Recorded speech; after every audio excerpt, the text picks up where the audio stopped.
Bom dia e bem-vindas à Manhã Mulher, hoje especial sobre pets. Vamos conferir um bate-papo com a Mari Secafin e o Dr. Cristiano Yamazaki sobre a alimentação dos pets. Bom dia, estamos aqui com o Dr. Cristiano mais uma vez, muito bem-vindo ao programa, doutor. Estamos aqui mais uma vez, hoje a gente vai falar a respeito de... alimentação. Vamos comentar um pouquinho sobre a alimentação dos gatos. Não é muito falado, né? Mas a gente sabe que existe várias rações, espécies, né, de rações.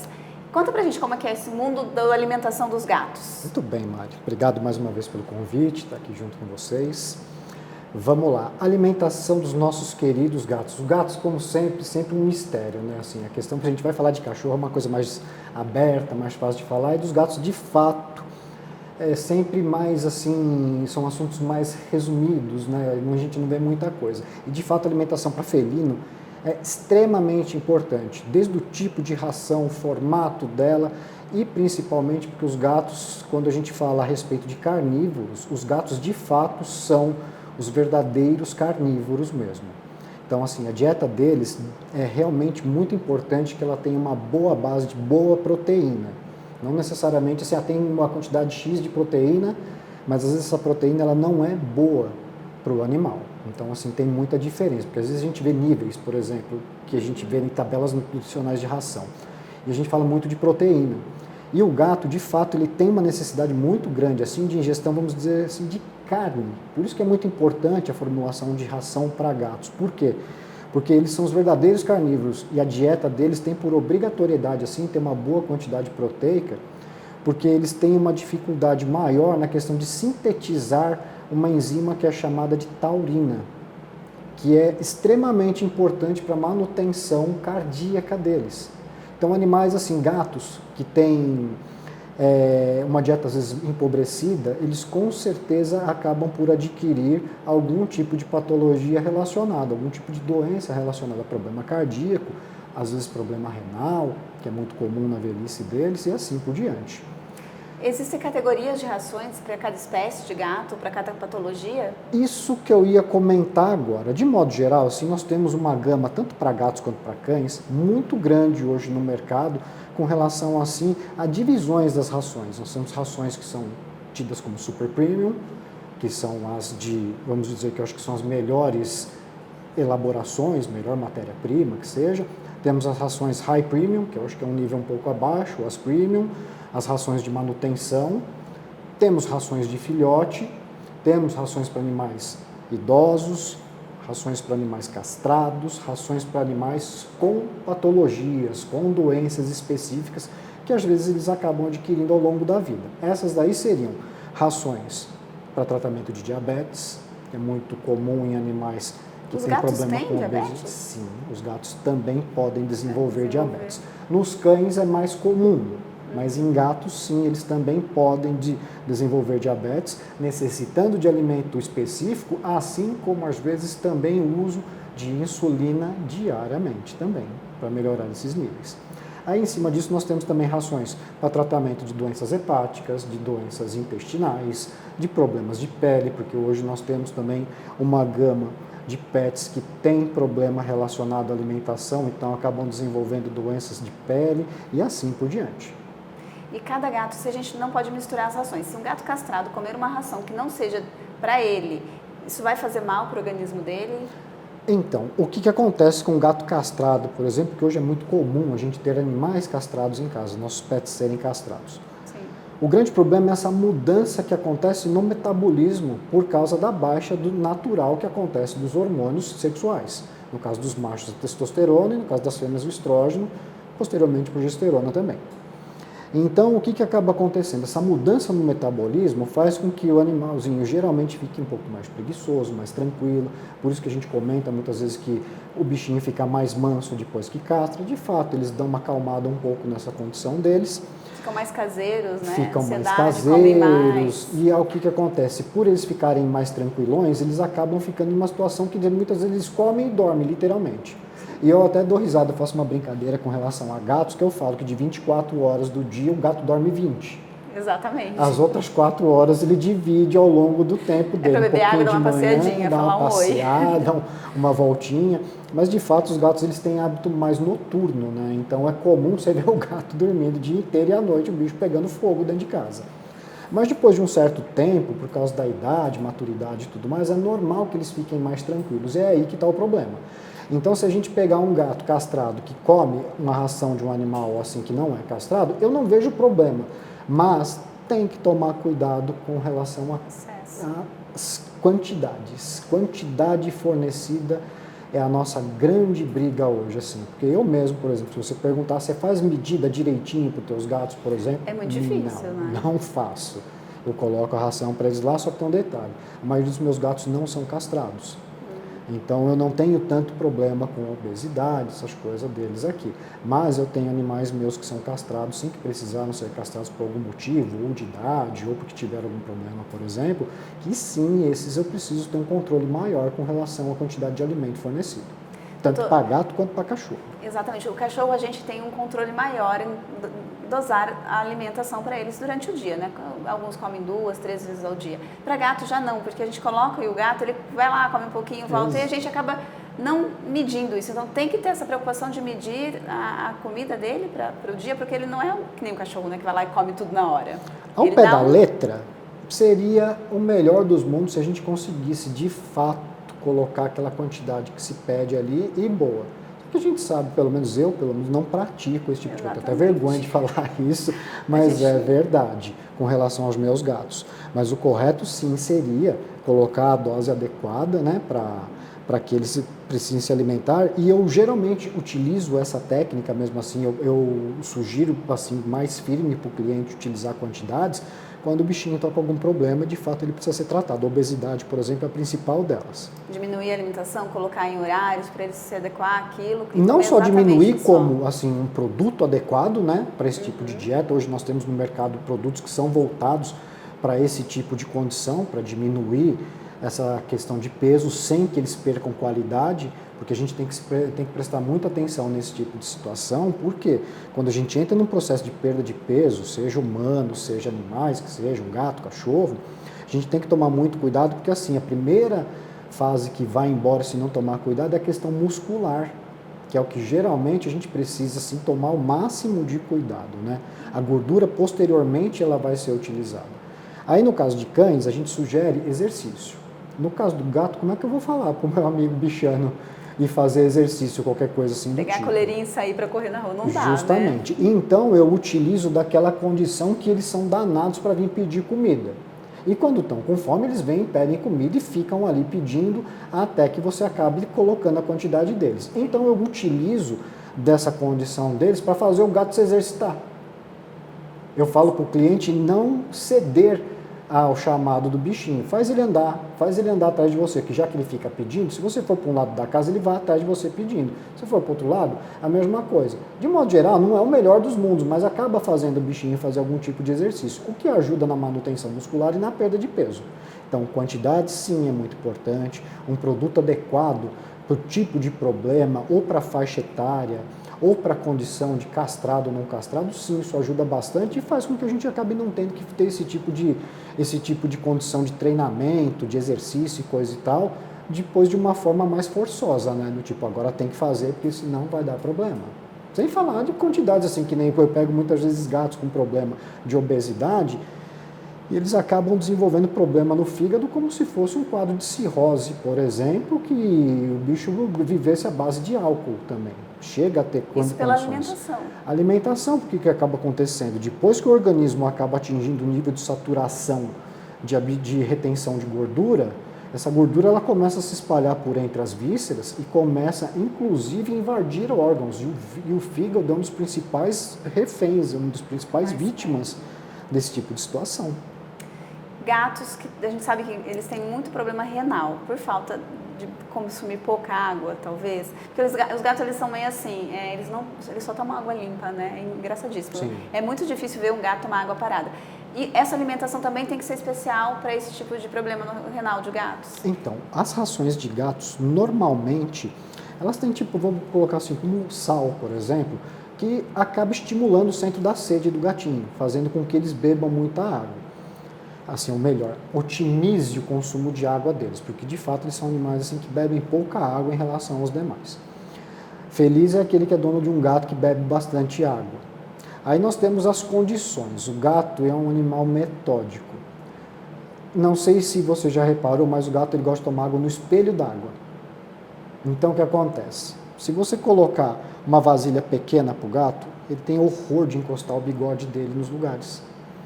Por isso que ele não bebe a água. Não bebe e não come a ração que fica no fundo do pratinho. Ele fica te chamando, pedindo, mas por quê? Porque ele não quer que encoste o bigode dele nas bordas. E todo mundo acha que ele quer que troque a ração, né? Porque Exato, ele fala assim, olha, tá não é bem mais. isso. Não Eles é têm, isso. ao contrário do que muitos pensam, aquela questão do bigode do gato, eles são sensitivos sim. Eles conseguem, inclusive, avaliar muitas situações ao redor deles através de sensibilidade pelos fios do bigode. Então, o que acontece? Às vezes a gente coloca vasilhas que não são compatíveis para o gato. Ele com muita sede, ele acaba indo tomar água, ele com muita fome, ele acaba indo comer. Mas não é o mais adequado. Então, assim, é comum a gente ver o pessoal colocando fontes em casa para o gato tomar água, acho super bacana isso, mas que nem eu já tive com meus gatos aqui já, e meus gatos miseráveis não queriam saber de tomar água na fonte, mas eles queriam que eu abrisse a torneira. É, a minha também. Eles adoram tomar água na torneira. Eu não acho ruim, mas o duro é quando a gente sai de casa, por exemplo. Ou você deixa a torneira pingando, Ou eles não vão beber água. ou eles não vão beber água, porque existem gatos que acabam por fazer greve e não toma água se não for água da pia. Só se a coisa estiver muito ruim, o que não é legal se isso for acontecendo ao longo dos tempos. Com certeza, se ele tiver propensão a ter uma doença renal, por exemplo, isso vai desenvolver com mais facilidade ainda. Então, assim, a questão de água para eles é muito importante. Então, uma dica que eu dou para quem tem gato em casa, coloque vasilhas grandes de água para eles tomarem. Porque é curioso, mas não sei se você já reparou, gatos adoram tomar água no box do banheiro. Sim. Porque fica aquele espelho d'água depois que você termina o banho. Eles adoram tomar água ali. Assim como gostam de tomar água corrente, que sai da torneira.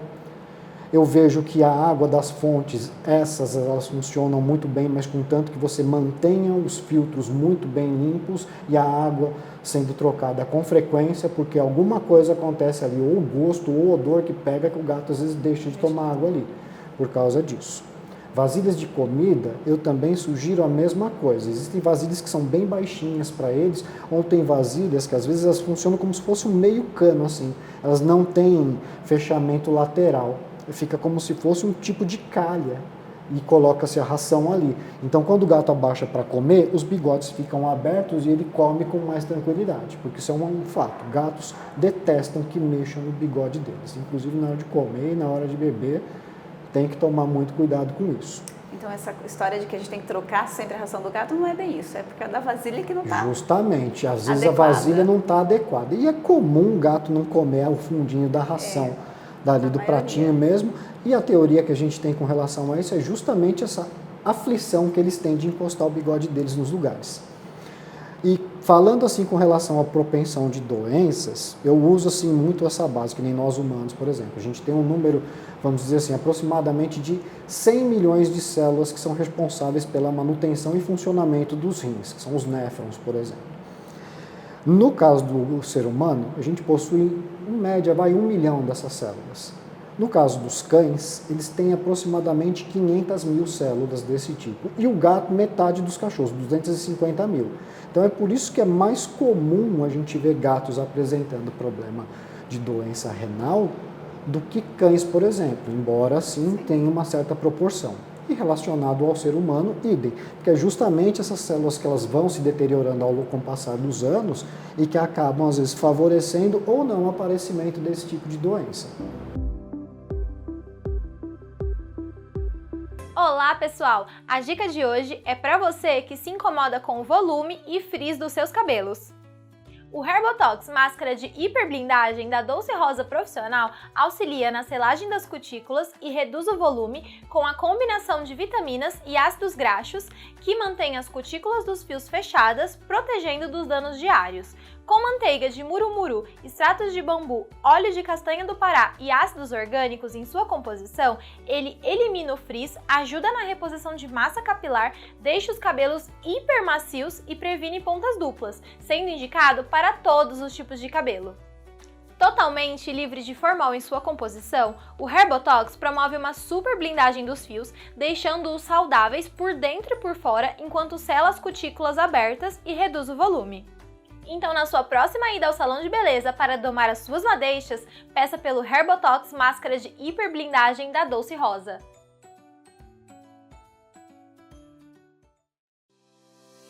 Essa é a Baronesa Beauty Studio, um salão completo para você cuidar de sua beleza em um ambiente descontraído e aconchegante, longe dos problemas e da correria do dia a dia. Estamos próximos ao centro de Valinhos, na Rua Americana 892.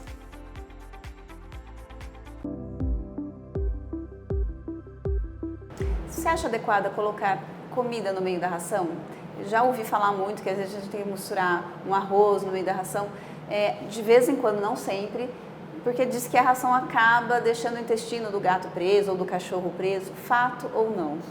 Então, vamos lá. Eu vou falar primeiro do aspecto técnico, depois eu vou falar do aspecto dono de pet, porque eu também sou dono de pet. Então, assim, do aspecto técnico, eu acho que é interessante, assim, sempre primar por boas, assim, por rações que têm uma tendência a ser de melhor qualidade. Essas rações que têm melhor qualidade, fatalmente, elas têm, assim, a matéria-prima delas mais bem elaborada, são produtos, assim, que são de melhor qualidade. Isso, de modo geral, acaba refletindo lá na frente, sim.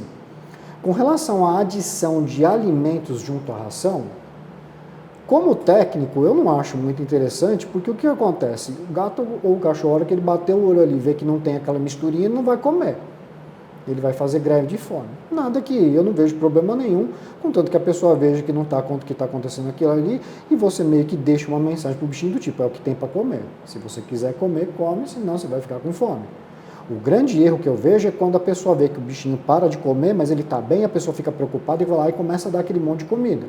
E a gente volta no assunto anterior que a gente estava falando. Fatalmente você acaba desenvolvendo algum quadro de obesidade, mas com maior facilidade para castrados, e para os não castrados a coisa acontece também, talvez de uma forma um pouco mais devagar, mas acontece também. Então a adição de alimento no meio da ração deles, eu acho que fica meio que por conta de quem vai fornecer. Eu sempre que posso sugiro que se use como se fosse uma sobremesa. Acabou de comer e tal, não sei o que, agora eu vou te dar um agradinho. Ou faço o agrado, mas deixa a ração separada, para que não haja essa associação de ração misturada com alguma comidinha. Porque o bicho não é bobo, ele vai olhar ali e fala, escuta, cadê aquela coisa gostosinha que você botou aqui que não tem mais? E agora eu não vou comer isso, eu não quero aquilo. Agora, se você me perguntar como dono de pet, eu misturo, sabe? Mas eu tenho essa regra comigo. Eu vou fazer um agrado para você e tal. Vai ter que saber dosar. Exato, porque não vai ser toda hora que vai acontecer e você já sabe já que o ritmo tem que ser o mesmo. Porque senão, como que a gente faz, né? Exatamente. São crianças, né? De modo geral. Então eles vão no nosso ponto fraco. Não vou comer enquanto você não colocar aquilo com certeza, que eu gosto. E fazem isso com maestria, tá? Exatamente, porque eles sabem nossos pontos fracos. Tem cachorro de cliente meus não, mas de cliente, que chega a vir com a vasilha de comida e bater assim, do tipo, escuta, você não esqueceu de nada, não? Tá faltando algo. Com certeza, eu vejo isso com uma certa frequência, assim, até de cachorrinhos pegarem, até gato já vi catando a própria vasilha de comida e vim trazendo para te mostrar que do tipo, ó, tá vazio Acabou, aqui. preciso. Então, eu me divirto com eles. E acontece mesmo, viu? Doutor Cristiano, tira uma dúvida. Em que momento os gatos, às vezes a gente pega gatos, a gente adota e a gente não sabe quando nasceu, que tempo ele tá, a gente tem uma estimativa, né, de idade. E aí eles começam com uma ração de filhotes. Em que momento eu tenho que reverter isso para uma ração de adulto? Qual hora que eu sei que eu tenho que trocar a ração de filhote para a ração de adulto? Aí depende muito, por exemplo, da ração que você está utilizando. Existem rações que são tão boas no mercado que se você der a ração de adulto para um filhote comer, se você pegar um nozinho de rua, seja cachorro, seja gato, ele vai viver muito bem comendo aquela ração de adulto. É lógico que a ração de filhote ela tem uma propriedade melhor com relação à questão de desenvolvimento desse bebê, desse filhote, né? Eu, dependendo da raça principalmente, eu vejo qual vai ser o prazo. Que nem eu vejo muitos gatos que a gente consegue estar fazendo a troca da ração de filhote para adulto, com 8 meses de idade, eu não vejo problema nenhum com relação ao desenvolvimento deles. Mas se você for ver, por exemplo, os gatos que eu crio, que são os Maine Coons, que são maiorzões, são bem grandes, esses eu mantenho às vezes por mais de um ano, assim, por exemplo, o gato está com 14 meses, 1 ano e 2 meses, 1 ano e 3 meses, eu ainda estou mantendo na ração de filhote, por questão do desenvolvimento deles, que são gatos muito grandes. Mas como eu te falei, existem produtos que a gente vê hoje assim, que se você trocar com menos idade, por exemplo, não vejo problema nenhum na troca, eles se desenvolvem super bem. Então, fato é importante a alimentação que a gente vai comprar, não é qualquer... Às vezes a gente vê muitas rações a granel, não sei se é interessante essa ou não, ou tem que ter uma marca específica, olhar o que tem, o que não tem, tudo que vem numa ração, para saber o que a gente vai dar para os nossos pets. Hoje, a gente tem um mercado, assim, pet, com relação à questão de alimentação muito vasto. Então, assim, eu não tenho muita condição de virar e falar, olha, esse produto é bom, esse produto não é bom e assim por diante. Porque tem uma linha nova que vem vindo aí com pessoas, assim, com fabricantes com propostas muito boas. Mas eu, assim, eu já sou mais conservador. Se eu tiver que dar uma opinião, mesmo que estou falando para você agora que eu faço no consultório, no meu dia a dia, eu procuro utilizar produtos que eu sei que já tem renome no mercado. E por que eu costumo falar isso daí? Pela questão de estudos que foi feito em cima daquela linha. Existem produtos hoje assim que já estão há muitos anos no mercado já e que os fabricantes, de modo geral, junto com os nutricionistas, conseguiram chegar num consenso de que realmente a gente atingiu um produto que atende. Então, assim, essa questão de atendimento indifere muito de indivíduo para indivíduo, de marca para marca. Então, assim, não necessariamente você vai comprar a ração mais cara e vai estar dando o melhor produto para o seu animalzinho. E assim por diante. Então, o que eu vejo é observação sempre. Se está ganhando peso com muita velocidade ou não. Se teve alteração na condição da pelagem, do pelame, para saber se aumentou a queda de pelo, se diminuiu a queda de pelo. Se o aspecto das fezes se mantém de boa qualidade, assim que a gente vê que aquele cocôzinho firminho, fácil de remover, tanto de cachorro quanto de gato. Se a ingestão de água deles se manteve adequada, porque para o gato, de fato, como você comentou, a ingestão de água é muito importante. E dos cães, a mesma coisa. Costumo falar assim, que não necessariamente você vai comprar o melhor produto só porque ele é mais caro. Então, se eu puder opinar, tente pegar um produto que já tem mais tempo no mercado já, que já foi testado e retestado e que, de modo geral, tem a comprovação do que oferece. Não tem nada contra produto novo, eu acho que é interessante estar utilizando, só que assim, sempre que for fazer uma troca de produto, seja ele qual for, observa para ver como é que esse produto está agindo no seu pet. No primeiro mês não dá para ter muita noção. Agora, a partir do segundo, terceiro mês, que já está se habituando ao produto, já dá para a gente ter uma noção se aquele produto está indo bem ou não. E sempre dependendo da proposta que ele se propõe a fazer. Se é uma ração para idoso, será que ele está mantendo o meu idosinho numa boa qualidade física, de atividade e assim por diante? Se é uma ração para gato castrado ou para cachorro castrado, será que essa ração está mantendo o peso do meu gato? Será que eu estou dando a quantidade correta? Porque tem esse detalhe também. Às vezes você dá a melhor ração que você pode e ainda dá uma quantidade exagerada e mais outras coisinhas, a equação está perfeita para ganho de peso e dificuldade para emagrecimento posterior a isso. E a mesma coisa produtos que às vezes não são de tão boa qualidade. Outro aspecto interessante de você verificar é a quantidade de fezes que eles produzem. Mesma coisa para gato e para cachorro.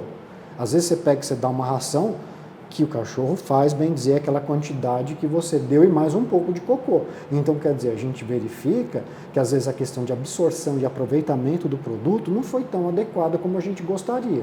Então, é uma questão muito visual mesmo, de observar se teve aumento no volume de fezes, não teve aumento do volume de fezes, se é um tipo de produto que a gente vê que fica com aderência com mais facilidade nos dentes. Porque tem rações que são desenhadas, inclusive o formato dos grãos, que é para facilitar a apreensão e ajudar na limpeza desses dentes. Não vai fazer a limpeza, mas de modo geral ajuda nessa manutenção. Ou para soltar placa, ou para evitar, inclusive, que se formem mais placas. Tanto para gato quanto para cachorro. Então a dica é, doutora, quando a gente começa a mudar a alimentação do gato, dos nossos pets, gatos ou cachorros, e a gente percebe alguma mudança, a dica é trazer para o veterinário, contar o que está acontecendo e verificar se realmente está sendo ou é a ração, ou é a quantidade, ou é o cachorro que não se adaptou. Esse era um outro ponto que eu ia comentar. Toda vez que você perceber que algo não está indo muito bem para eles, ou que você pretende fazer uma troca de produto e também na dúvida, procure sempre o médico veterinário. Nós temos hoje, inclusive, profissionais na área que são voltados especificamente para questões nutricionais. Ou converse com o seu veterinário de confiança mesmo e explique que você pretende fazer a troca de ração se ele tem algum produto que ele poderia estar sugerindo. E dentro da necessidade, nós médicos conseguimos sim adequar algum produto para que tenha uma utilização e uma otimização melhor, inclusive. Então, para os tutores, fica a dica, tutores dos pets, sempre tem que observar o cocô, o xixi, se está comendo bem, se não está, se queda de pelo, tudo. O brilho do pelo, questão de saúde oral, se aumentou a quantidade de resíduos que ficam entre os dentes ou não, e assim por diante. Isso vale tanto para rações, petiscos, sempre com moderação, lembrar que petiscos e demais artigos que a gente, demais tipos de alimento que a gente der para eles, sempre com moderação, como eu falo assim, na forma de sobremesa, não como fonte de alimento, porque às vezes você dá um produto não é o de prato muito bom. principal. Exato. Entendi. Uma última pergunta, doutor. Tem a ver também se o gato, a gente troca a ração e o gato não gostar, ele não comer, ou ele não gostou realmente, ou é alguma coisa que está com ele está com alguma doença, está passando por algum processo que você fala assim, não, melhor levar no veterinário. Ou existe isso? Dei a ração, troquei minha ração, ele não está comendo mais. Existe, sim. Existe rejeição 100% ao produto. É meio difícil de acontecer isso hoje, porque você vê que a condição de fabricação e a técnica que eles utilizam acabam por si produzindo produtos de qualidade assim, muito interessante, a ponto do bicho dificilmente rejeitar. Mas isso daí sim tem importância. Então, houver rejeição, melhor coisa, ou volta para outra ração, ou traga no veterinário de com confiança certeza. e relate o que acontece. Sim, rejeição por alimentos existe sim, já vi cachorro rejeitar petisco. Gato, então, não vou nem falar, porque o gato é mais enjoado ainda. O gato é mais enjoado. Tem o coisas gato é que mais realmente... enjoado ainda. Se você pegar o gato, dificilmente você vai ver ele pegando alguma coisa ruim ou fazendo alguma coisa desse tipo. O detalhe é que ele não pega nem na nossa mão, né? Se a gente não colocar no pratinho, é difícil o gato pegar da mão das pessoas. Por causa que eles têm uma sensibilidade com relação a odores que é impressionante. Os gatos têm um faro muito bom. Os cães têm faro muito bom. Os gatos também têm. O gato, para comer determinado tipo de coisa, ele é muito mais seletivo do que o próprio cachorro. Então é isso, gente. A dica tem que ficar de olho no nosso bichinho, tem que ficar de olho no nosso animal e qualquer mudança, veterinário, verificar direitinho o que está acontecendo. E uma última dica que eu costumo sempre falar para o pessoal. Como os gatos eles são carnívoros verdadeiros, eles têm necessidade de ingestão de fibra também. Então, para quem tem gato de apartamento, principalmente, gatos que não andam por aí, eu sempre sugiro que se compre aquela graminha para gato. Tem aquela grama para gato, ou então, às vezes, plantio de algumas sementinhas, como aveia, alpiste, painço, que formam umas ramas, assim, mais bonitinhas e mais fáceis de digerir. Porque, em função da quantidade de proteína ingerida, eles precisam dessa fibra para ajudar na formação do bolo fecal. Então é importante, é essencial que os gatos ingiram de modo geral, façam a ingestão de fibra também. Então sempre bom ter ter graminhas específicas, isso é vendido em lojas pet. E ajuda bastante os gatos no processo digestivo, que você vê que é notório quantos pacientes que eu já peguei aqui que falam, tá com carência de fibra. Então, quando você comentou que às vezes o intestino prendeu do bichinho, está com dificuldade de defecar, isso é muito comum em gatos ter problema de fecaloma, porque comem ração muito proteica, bebem pouca água e uma baixa ingestão de fibras. Isso daí é a combinação perfeita para que o gato realmente tenha problema de constipação e às vezes acabam ficando até sem defecar. Às vezes nem é uma ração que ele está comendo, é falta dessa fibra. Com certeza. Então, a dica, hein, gente? Tem que ter essa fibra em casa. Eu acho importante, sempre que possível. Principalmente em apartamento, porque os gatos, quando moram em casa, eles conseguem sair mais, né? Tem um acesso mais livre. A gente não consegue prender totalmente um gato dentro de uma casa. No apartamento já é mais difícil ele ter acesso a uma grama. Então, é essencial quem tem gato em apartamento. Que uma das coisas que eu ouço muito no consultório é, doutor, meu gato saiu e ele vê uma grama e começa a comer compulsivamente, justamente por causa disso, por causa dessa necessidade. Às vezes a gente pensa, está comendo grama porque está passando mal. Para cachorro a mesma coisa, eles também têm essa necessidade de fibra na alimentação para ajudar no processo digestivo e na formação do bolo fecal. Então é uma coisa que é meio natural, sim, eles comerem algum tipo de de planta, gramíneas de modo geral, esses capinzinhos. Por isso que cachorro tem esse tipo de comportamento, por isso que gato tem esse tipo de comportamento. Às vezes eles não estão legal mesmo e acabam comendo para facilitar o vômito, alguma coisa assim. Mas muitas vezes é por causa de carência de fibra, sim. É isso, gente. Obrigada, doutor, mais uma Eu vez que agradeço por estar aqui com a convite, gente. Mari. E a gente sempre vai trazer o doutor Cristiano com mais novidades para vocês. Muito obrigado pelo convite, pessoal. Um grande abraço a todos, um ótimo dia. E até a próxima. Gostaram do bate-papo? Espero que sim! Se você conhece alguém que tem alguma dúvida sobre esse tema, encaminhe essa dica para ela lá no nosso canal do YouTube. Eu vou ficando por aqui e nos encontramos novamente amanhã. Um grande beijo!